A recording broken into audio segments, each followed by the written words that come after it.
Hello मेरे भावी सम्राटों, कैसे हो? चचा कैसे हैं? चचा को मेरा प्रणाम बोलिएगा, ठीक है? ओके, इस लेक्चर में हम लोग solution of partial differential equations पे बात करेंगे। आपको समझ में आएगा, तीन तरह के ब्रॉड तरह के सॉल्यूशंस आपको देखने मिलेंगे, ठीक है? चलो एक एक करके बात करते हैं। Partial differential equation f of x y z p q is equal to 0। Note करिए उसको पहले, क्या लिखा हुआ है?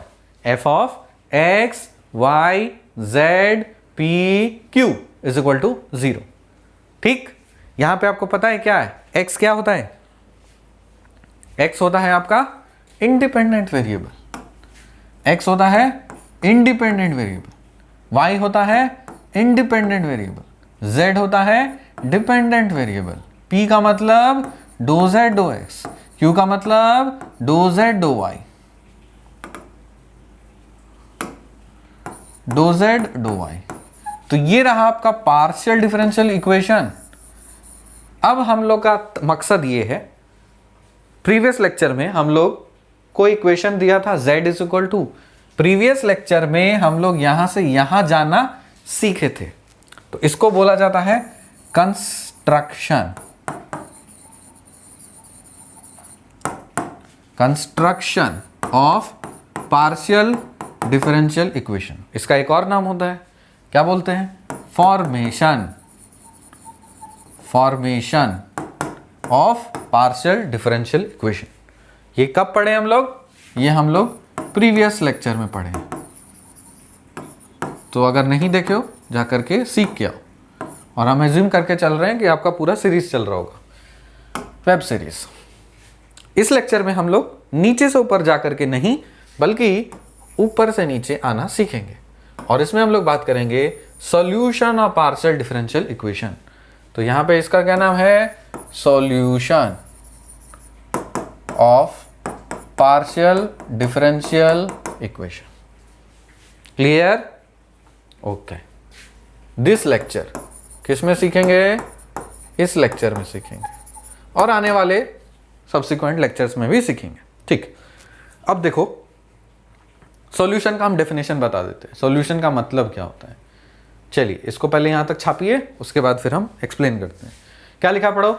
ए solution z is equal to some function of x y of a partial differential equation f of x y z p q is equal to 0 when interpreted as a surface in 3D space will be called an integral surface of a partial differential equation. क्या हुआ? A solution z is equal to x y of a partial differential equation is equal to 0 when interpreted as a surface in 3D space will be called an integral surface of a partial differential equation। थोड़ा सा अभी क्योंकि मुझे वो software मिला नहीं है कि इसे हम कैसे दिखाएं। एक्चुअली मैटलैब और मैथमेटिका ऐसे थोड़े हाई कॉस्टली सॉफ्टवेयर्स में वगैरह यूज़ होते हैं, वो सब जब मैं सीख लूँगा तो मैं आपको बताऊँगा। लेकिन फिलहाल एक चीज़ आपको दिखाते हैं, शो डेस्कटॉप।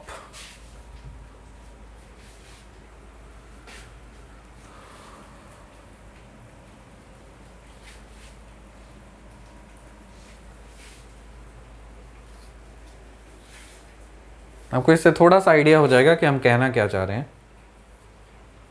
देखो, ये ना काफ़ी मतलब बहुत ही ज़बरदस्त सा चीज़ है मैथमेटिका। ये रिसर्च, हायर स्टडीज़ और रिसर्च में बहुत यूज़ होता है। अभी आपको इससे काम चल जाएगा। देखो इसको क्या है, क्या दिखा? कोई एनवेलप टाइप का कुछ इस तरह से दिख रहा है ना, तो ये क्या है? ये है आपका प्लॉट किया हुआ है, किसको? 3 डायमेंशनल प्लॉट है, किसका? ये वाला जो आपका पार्शियल डिफरेंशियल इक्वेशन है उसका। ये समझ में आ रहा है क्या है? तो इस तरह से आपको कुछ दिखता है पार्शियल डिफरेंशियल इक्वेशन। और दिखाते हैं आपको डायग्राम। देखो देखो देखो देखो क्या किया हुआ है। ये कुछ एनवेलप टाइप का, ऐसे पहाड़ कोन ऐसा टाइप का आपको कुछ दिखेगा। और है कुछ, हाँ ये देखो, देखो ऐसा कुछ होता है। देखो, तो इस तरह के कुछ सरफेसेस मिलते हैं इसमें, ठीक है, और ज़्यादा कुछ है नहीं, ये सरफेसेस मिलते हैं। तो आपका वो क्या है बोल रहा है कि solution z is equal to z x y of a partial differential equation when interpreted as a surface in 3D space. एक सरफेस मिलता है 3D स्पेस में, एक सरफेस मिलता है, will be called an integral surface of a partial differential equation. बस ठीक है, उतना ही जानो कि वैसा वैसा कुछ होता है, उसी को सॉल्यूशन बोलते हैं। ठीक, आगे बढ़ते हैं हम लोग। Types of solution of partial differential equations. Partial differential equations के 3 तरह के सॉल्यूशंस आपको मिलेंगे। पहला जिसको बोला जाता है कंप्लीट सॉल्यूशन या फिर कंप्लीट इंटीग्रल, दूसरा जनरल सॉल्यूशन या फिर जनरल इंटीग्रल, और तीसरा सिंगुलर सॉल्यूशन या फिर सिंगुलर इंटीग्रल। ठीक है, अब एक एक करके इसका हम लोग कैलकुलेट करते हैं, निकालते हैं कि तीनों का मतलब क्या है और कैसे फाइंड करते हैं। पहला है कंप्लीट इंटीग्रल या फिर कंप्लीट सॉल्यूशन। इसको छापो तो अच्छे से, एक एक लाइन पढ़ो, बहुत इंपॉर्टेंट है, बहुत ही प्रेशियस है ये। An expression of the type f of x y z a b is equal to 0 which is a solution of partial differential equation x y z p q is equal to 0 and a and b are arbitrary constants is said to be a complete integral of the first order partial differential equation f of x y z p q is equal to 0। क्या है? इस expression को गौर से देखो, क्या इसमें कुछ derivative वाला टर्म है? नहीं है, सिर्फ x है, y है, z है, a है, b है। तो ये तो इक्वेशन हुआ ना, इसको हम लोग पार्शियल डिफरेंशियल इक्वेशन नहीं बोलेंगे, पार्शियल डिफरेंशियल इक्वेशन इसको बोलेंगे। क्यों? क्योंकि यहाँ पे p है, q है। पहला लेक्चर, सॉरी पहला नहीं, दूसरा लेक्चर याद रखो जब हम आपको क्लासिफिकेशन बता देते हैं कि पार्शियल डिफरेंशियल इक्वेशन को, लीनियर पार्शियल डिफरेंशियल इक्वेशन का स्टैंडर्ड फॉर्मेट क्या होता है, यही होता है ना। बस तो आपको ये इक्वेशन है, इसका पार्शियल डिफरेंशियल इक्वेशन ये है। यहाँ पे a और b को आर्बिट्ररी कांस्टेंट बोला गया है। तो जब आप इस तरह से कुछ चीजों को लिखते हो ना, तो उसको बोला जाता है क्या? कौन सा सॉल्यूशन है ये? कंप्लीट सॉल्यूशन है ये, या फिर कंप्लीट इंटीग्रल है। ठीक है, एग्जाम्पल देखो, the expression f of x y z a b is equal to z minus bracket में ax प्लस by plus a square plus b square is equal to 0 has two arbitrary constants a and b and it is also a solution of partial differential equations। ये solution है partial differential equations का। क्यों? क्योंकि इसमें कोई derivative term है ही नहीं। देखो ये जो चीज है ना, ये function of x y z a b is equal to 0, इसके कहने का मतलब क्या है? कोई भी जो मर्जी फंक्शन हो उसमें x का टर्म होगा, y का टर्म होगा, z का टर्म होगा, a का टर्म होगा, b का टर्म होगा। अब खोजो, क्या इस वाले एक्सप्रेशन में यहां से यहां तक, यहां से यहां तक इस वाले घेरे में क्या वही सारी चीजें मिल रही हैं आपको? z मिला, x मिला, y मिला, a मिला, b मिला, और कुछ मिला? कुछ ना मिला। p नहीं है, q नहीं है, तो पार्शियल डेरिवेटिव तो बात ही सवाल जुदा है। तो इसीलिए इस वाले चीज को क्या बोला जाएगा? कंप्लीट इंटीग्रल बोला जाएगा। हैज टू आर्बिट्ररी कांस्टेंट्स है a b, इसीलिए इसको क्या बोला जाता है? Solution of partial differential equation. ठीक है, अब देखो f of x y z p q, ये जो एक्सप्रेशन है इसको क्या बोलेंगे? z minus p x minus q y minus p square minus q square. So it is called complete integral of the above mentioned partial differential equation. दो अलग अलग चीजें हैं, सुन लो मेरी बात। क्या लिखा हुआ है? The expression f of x y z a b is equal to this has two arbitrary constants a and b and it is also a solution of partial differential equation। दिए कौन सा पार्शियल डिफरेंशियल इक्वेशन है? ये। It is also called complete integral of the above mentioned partial differential equation. Actually इसको एक line में होना चाहिए था।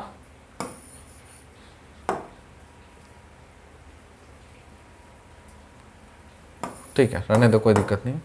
तो ये क्या है? ये है आपका पार्शियल डिफरेंशियल इक्वेशन। ठीक है, तो ये रहा आपका पार्शियल डिफरेंशियल इक्वेशन। इस पार्शियल डिफरेंशियल इक्वेशन का ये एक कंप्लीट इंटीग्रल या फिर एक कंप्लीट सॉल्यूशन है। ठीक है, तो ये पार्शियल डिफरेंशियल इक्वेशन में आपका x का टर्म रहता है, y का टर्म रहता है, z का टर्म रहता है। इसको आप एरो देकर कैसे लिखो, ठीक है, समझ में आया? The expression f of x y z a b is equal to this has two arbitrary constants and it is also a solution of partial differential equation this, so it is called a complete integral of the above mentioned partial differential equation। तो यहाँ पे ये जो expression है, ये वाला जो चीज, इसको हम बोलेंगे पार्शियल डिफरेंशियल इक्वेशन है, और इस पार्शियल डिफरेंशियल इक्वेशन का ये वाला एक्सप्रेशन जो है, ये इसको हम बोला जाएगा कंप्लीट इंटीग्रल या फिर कंप्लीट सॉल्यूशन। किसका? इस वाले पार्शियल डिफरेंशियल इक्वेशन का। समझ में आया? कंप्लीट इंटीग्रल या कंप्लीट सॉल्यूशन किसको होता है? ठीक है, इससे बेहतर और समझ में आएगा जब आप दूसरा सॉल्यूशन आइडेंटिफाई करोगे। अगला सॉल्यूशन देखते हैं हम लोग, जनरल सॉल्यूशन या फिर जनरल इंटीग्रल। देखो गौर से, इसका डेफिनेशन देखो, an expression of the type some function of phi psi is equal to 0 where phi and psi are two known functions and f is a unknown function and f is an unknown function। अब कोई भी expression अगर phi Sai का मान लेते हैं, जहां पे फाई और साई क्या है? कुछ नोन फंक्शंस होंगे। फाई भी एक नोन फंक्शन होगा, साई भी एक नोन फंक्शन होगा, लेकिन यहां पे जो एफ है ना, एफ, ये एक अननोन फंक्शन होगा, ये एक अननोन फंक्शन होगा। f is an unknown function, is also called a solution of the first order partial differential equation। This is said to be a general integral of that first order partial differential equation। Example के तौर पे, consider the partial differential equation f of x y z p q is equal to some z minus x p minus y q. ये कुछ function मैंने माना, ठीक, क्या है ये एक पार्शियल डिफरेंशियल इक्वेशन है, क्योंकि आपको पता है z minus x p minus y q is equal to, आप इसको 0 इज इक्वल टू लिख सकते हो, ये 0, ये एक पार्शियल डिफरेंशियल इक्वेशन हुआ। इसमें y बाई एक्स को हम फाई मान लेते हैं और z बाई एक्स को हम साई मान लेते हैं, तो एक नोन फंक्शन हो गया मेरे पास, फाई भी नोन है, साई भी नोन है, ठीक। Then for any arbitrary function f of phi psi is equal to 0 is a solution of given partial differential equation। Thus f of phi psi is equal to 0 is a general solution या general integral of the given partial differential equation। समझ में आया? Revise करो, complete solution किसको बोल रहे? Complete solution या complete integral में आपका कुछ एक्सप्रेशन इस तरह का है, तो आपका ये वाला जो एक्सप्रेशन है ना, इसको बोला जा रहा है कंप्लीट इंटीग्रल। ये वाला जो एक्सप्रेशन है, इसको बोल रहे हैं हम लोग कंप्लीट इंटीग्रल या कंप्लीट सॉल्यूशन। इसमें आपके आर्बिट्ररी कांस्टेंट्स होंगे। इसमें क्या होता है? आपका आर्बिट्ररी कांस्टेंट्स होता है, arbitrary constants is a solution of PDE this, and A and B are arbitrary constant, it's said to be a complete integral of first order partial differential equation। ये रहा आपका first order partial differential equation. इस first order partial differential equation का ये वाला जो term है, इसको बोला जाएगा कंप्लीट इंटीग्रल या कंप्लीट सॉल्यूशन। एग्जांपल के तौर पे, ये आपका पार्शियल डिफरेंशियल इक्वेशन था, इसका सॉल्यूशन सपोज ये है, तो इसको हम लोग क्या बोलेंगे? कंप्लीट इंटीग्रल या फिर कंप्लीट सॉल्यूशन। चलिए आगे बढ़ते हैं। जनरल इंटीग्रल या जनरल सॉल्यूशन में क्या? यहां पे an expression of the type f of phi psi is equal to 0 where phi and psi are two known functions and f is an unknown function is also called a solution of first order partial differential equation, is said to be a general integral of that first order partial differential equation। ठीक, example के तौर पे जैसे यहाँ पे लिखा है, consider the partial differential equation z minus x p minus y q is equal to 0। यहाँ पे हम फाई को मान लेते हैं y बाई एक्स, तो फाई को अगर हम y बाई एक्स मानेंगे और साई को हम क्या मानेंगे? z by x. then for any arbitrary function f of phi psi is equal to 0 is a solution of the given partial differential equation. तो आप फंक्शन किसका होना चाहिए, सिर्फ फाई और साई का होना चाहिए, मतलब y बाय एक्स और z बाय एक्स का फंक्शन होना चाहिए. तो वैसा अगर कुछ फंक्शन हो रहा है तो उस वाले सॉल्यूशन को हम लोग जनरल इंटीग्रल बोला जाएगा. ठीक है, ओके. अगला क्या है, लास्ट, सिंगुलर इंटीग्रल या फिर सिंगुलर सॉल्यूशन.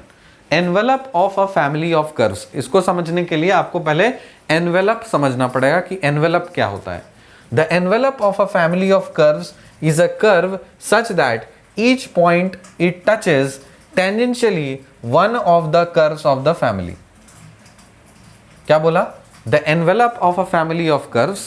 एनवेलप मतलब इज ए कर्व, एक ऐसा कर्व होता है such that at each point it touches tangentially one of the curves of the family. ठीक है, अब देखो यहां पे फैमिली ऑफ कर्व्स दिख रहा है ना, ये गोला गोला गोला, इसका हम एनवेलप किसको बोलेंगे. यहां पे एनवेलप हम y इज इक्वल टू 1 और y इज इक्वल टू -1 को हम लोग एनवेलप बोल रहे हैं. किस फैमिली का, इस वाले फैमिली का. तो आप इस तरह से समझ सकते हो, एक परिवार है, उसका एनवेलप मतलब उसका एक सुरक्षा कवच. ठीक, एक परिवार है, एक गोला गोला गोला का परिवार है, इसका सुरक्षा कवच क्या है, ये है. इसका सुरक्षा कवच क्या है, ये है. तो दोनों ही इसके एनवेलप हैं. इसलिए हैं क्यों, क्योंकि ये जो एनवेलप होना चाहिए ना, वो जिस फैमिली का एनवेलप है उस फैमिली के हर कर्व को ईच पॉइंट पे कम से कम एक पॉइंट पे उसको कट करना ही, टच करना ही चाहिए उसको. तो देखो यहाँ पे अगर हम इस y इज इक्वल टू 1 को इस गोला गोला फैमिली ऑफ कर्व्स का एनवेलप बोलेंगे तो जाहिर सी बात है ये वाला लाइन इस वाले कर्व को यहाँ पे टच कर रहा है, इधर टच किया, इधर टच किया, मतलब कोई भी कर्व छूटना नहीं चाहिए. आप ये वाला लाइन हर जगह टच कर रहा है ना, इसीलिए हम क्या बोल रहे हैं, ये इसका एक सुरक्षा कवच है. यहाँ पे भी इधर हर जगह इसको टच कर रहा है. तो फैमिली ऑफ कर्व्स आपको गोला गोला दिखा और उसका एनवेलप क्या दिखा, y इज इक्वल टू 1 या y इज इक्वल टू -1. ठीक है, अगला देखो, इसका एनवेलप हो सकता है, इसका एनवेलप है ही नहीं. इस परिवार का कोई सुरक्षा कवच हो ही नहीं सकता. कैसे होगा, तुम यहां पे अगर कुछ लाइन कट करोगे तो ऑब्वियसली बीच में कट करेगा, कुछ एक छूट जाएगा, है ना, वैसा कुछ नहीं, टच ही नहीं कर सकता, पॉसिबल ही नहीं है. तो इसीलिए इसके पास नो एनवेलप, नो सुरक्षा कवच. Let f of x y z a b is equal to 0 be complete integral of partial differential equation f of x y z p q is equal to 0. Now the envelope of the complete integral अगर exist करता है is also a solution of partial differential equation this, and that envelope is called the singular integral. कहने का तात्पर्य यह है कि अगर किसी भी पार्शियल डिफरेंशियल इक्वेशन का जो आपका फैमिली ऑफ कर्व्स रिप्रेजेंट कर रहा है उसका कोई एनवेलप आपको मिला तो समझ जाना उसके पास सिंगुलर इंटीग्रल है. अगर एनवेलप नहीं है तो सिंगुलर इंटीग्रल उसके पास नहीं है. सिंपल आसान भाषा में यहाँ पे इसका एक सिंगुलर इंटीग्रल या सिंगुलर सॉल्यूशन मिलेगा. यहाँ पे कोई एनवेलप नहीं है तो इस फैमिली ऑफ कर्व्स जो कुछ भी होगा इसका कोई भी सिंगुलर सॉल्यूशन या सिंगुलर इंटीग्रल नहीं होगा. ठीक, नोट करिए. If envelope of complete integral does not exist then we say that partial differential equation has no singular solution या singular integral or singular surface. For that partial differential equation does not exist. ठीक है, ये वाला statement आप थोड़ा सा अच्छे से नोट करके रखिए. क्या बोला, if envelope of complete integral does not exist, अगर किसी भी कोई भी कंप्लीट इंटीग्रल का एनवेलप अगर एग्जिस्ट नहीं कर रहा तब हम बोल सकते हैं क्या कि partial differential equation has no singular integral. ठीक है, यहाँ पे जो सिंगुलर इंटीग्रल की बात हो रही है ना, या फिर सरफेस इंटीग्रल भी कुछ लोग बोलते हैं, तो ध्यान रहे वो सिंगुलर सरफेस इंटीग्रल है. For that partial differential equation does not exist, तो उसका एग्जिस्ट नहीं करता है. तो यही चीज़, तीन चीज़ थी. और कुछ बचा है क्या इसमें? तो मैंने आपको कंप्लीट इंटीग्रल, जनरल इंटीग्रल बताया, सिंगुलर इंटीग्रल और सिंगुलर कर्व बता दिया. कहानी हो गई है समाप्त. तो आपको 3 सॉल्यूशंस, अभी हम लोग प्रॉब्लम्स में नहीं आए हैं, प्रॉब्लम में आएंगे अगले लेक्चर से। अभी आपका बेस तैयार हो रहा है। ये सारी चीज़ें आपको पता होनी चाहिए कि आप पार्शियल डिफरेंशियल इक्वेशन किसको बोलते हैं, सॉल्यूशन किसको बोला जाता है, कितने तरह के सॉल्यूशन होते हैं, कंप्लीट इंटीग्रल, कंप्लीट सॉल्यूशन क्या होता है, सिंगुलर इंटीग्रल, सिंगुलर सॉल्यूशन क्या होता है, जनरल इंटीग्रल, जनरल सॉल्यूशन क्या होता है। ये सारी चीज़ें आपको जब तक क्लैरिटी नहीं होगा तब आप एक भी स्टेप नहीं बढ़ा सकते हो पार्शियल डिफरेंशियल इक्वेशंस की। मेरी कोशिश ये है कि मैं जो कुछ भी पढ़ाऊँ कम पढ़ाऊँ, लेकिन मजबूत कर दूं आपको, अच्छे से आपका कॉन्सेप्ट अच्छा तगड़ा हो जाए, तब आगे चल कर कोई भी दिक्कत ना हो। तभी आप पहले बेस बना लीजिए। बेस बनने के बाद जब आप बेसिक्स कॉन्सेप्ट बेसिक क्वेश्चंस आप लगाना शुरू कर देंगे, उसके बाद फिर हम क्या करेंगे, तब हम आपको महारथी और होता है ना एकलव्य और अर्जुन और कर्ण वाले जोन में लेके जाएंगे, जहाँ पे भी एकलव्य भी फाइट करेगा, कर्ण भी फाइट करेगा, अर्जुन भी फाइट करेगा। जरूरी नहीं कि अर्जुन ही सर्वश्रेष्ठ योद्धा हो, वो तो गुरु द्रोणाचार्य ने चतुराई कर दी थी, थोड़ा सा छल कपट खेल दिया था, जिसके कारण से कर्ण और एकलव्य साइड हो गए थे और अर्जुन को सिंहासन पे बैठा दिया गया था।